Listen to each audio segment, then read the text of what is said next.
Programa Ponto de Vista com Nelson Freire. Oferecimento Sebrae RN. Seu sonho é o nosso desafio. Consórcio Eldorado. Seu sonho sem juros. Ligue 4008-6868. Chácara Bonfim. Condomínio Clube. A vida em um novo sentido. E Comprimac. Soluções em pré-moldados. 3271-4904.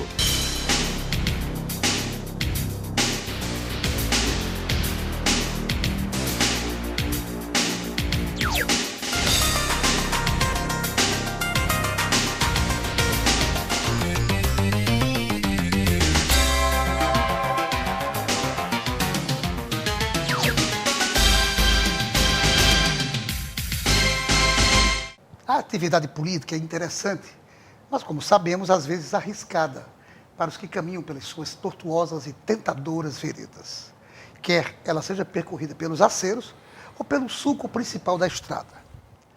Isso por ela ser reflexo da condição humana, do espelho das paixões, do jogo do poder, da luta pela hegemonia do mando individual ou coletivo, além da busca pelo reconhecimento.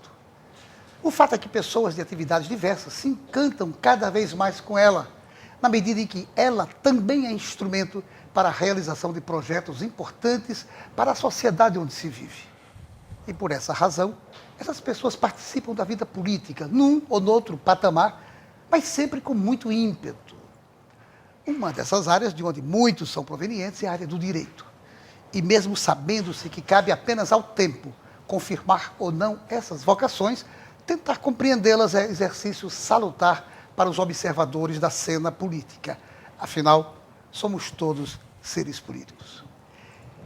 E em função desse assunto, desse tema palpitante, Ponto de Vista deste domingo, entrevista o advogado Fábio Holanda, ex-juiz do Tribunal Regional Eleitoral, advogado muito conhecido da nossa cidade, que abrilhanta com a sua presença o nosso programa deste domingo. Antes de qualquer coisa, agradecer a você, Fábio Holanda, por ter aceitado o convite de participar conosco do Ponto de Vista deste domingo.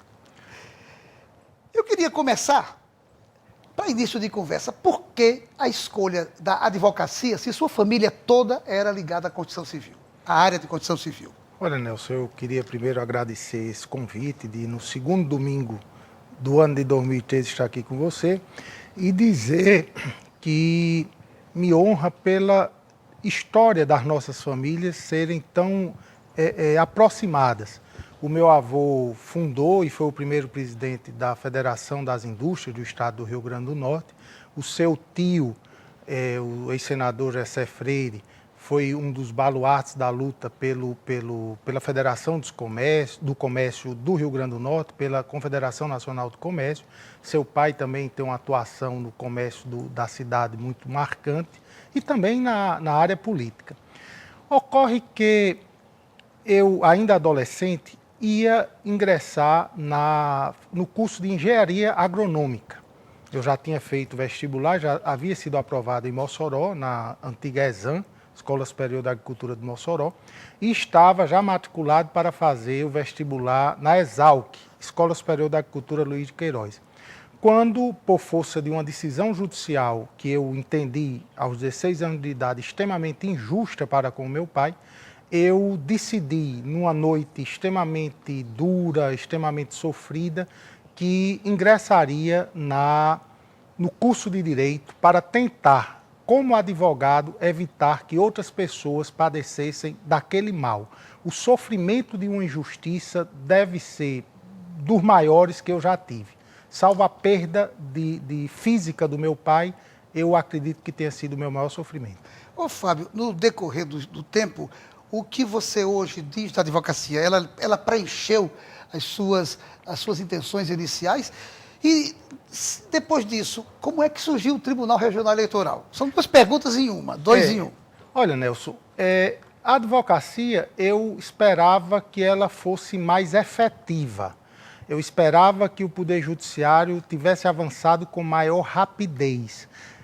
Eu tive a honra de, logo após iniciar minha carreira jurídica, que iniciou-se em 96, iniciozinho de 96, agora em fevereiro eu estou fazendo 17 anos de advocacia, eu esperava que a advocacia ela tivesse um resultado mais rápido.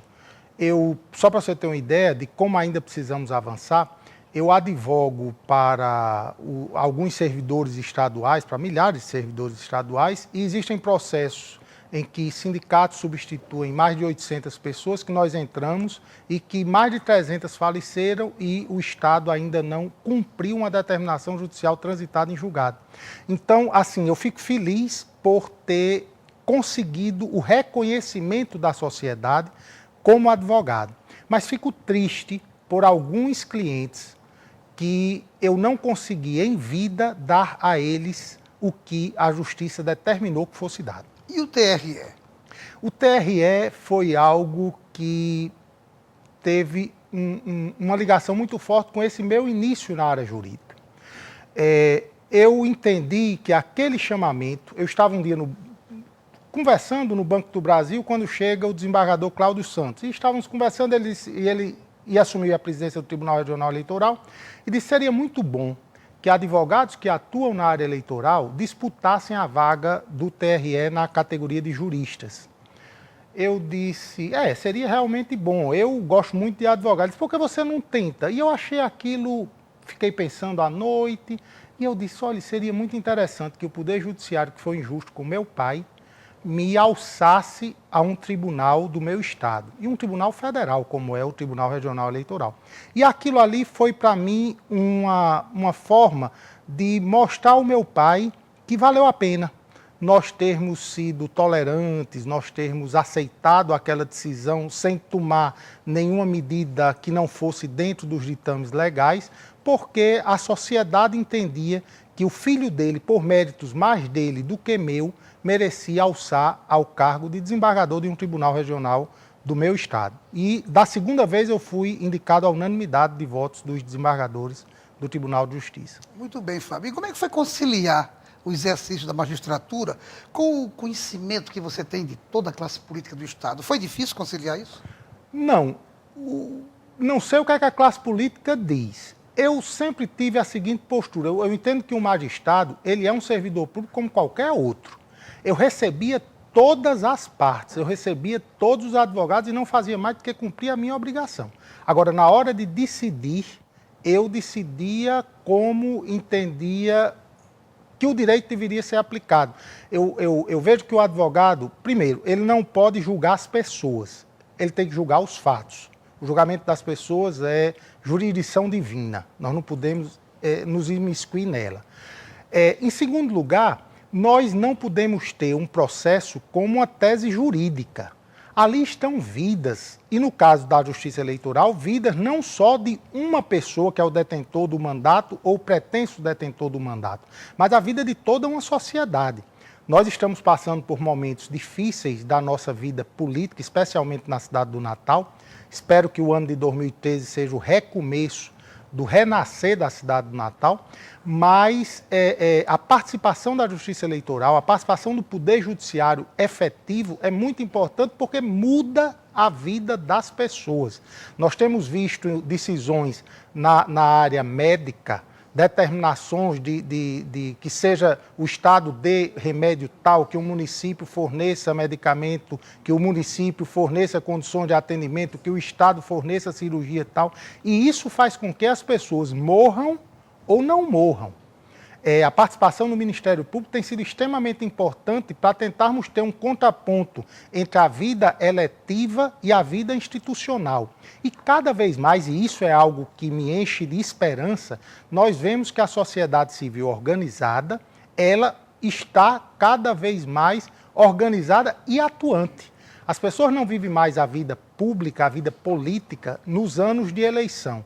As pessoas vivem a vida política e a vida pública todos os anos, todos os dias, e as mídias sociais, e o ponto de vista é uma que eu leio diariamente, tem dado a sua colaboração, elas fazem com que a sociedade possa democraticamente expor as suas ideias e mostrar que não adianta achar que eu tenho um mandato, o mandato é meu ou do partido e eu vou passar 4 anos sem precisar dar satisfação. O político Copa do Mundo está com os dias contados. Os que já não perderam, não perdem por esperar. Perfeito. Não saia daí, nós voltamos em instantes para o nosso segundo bloco.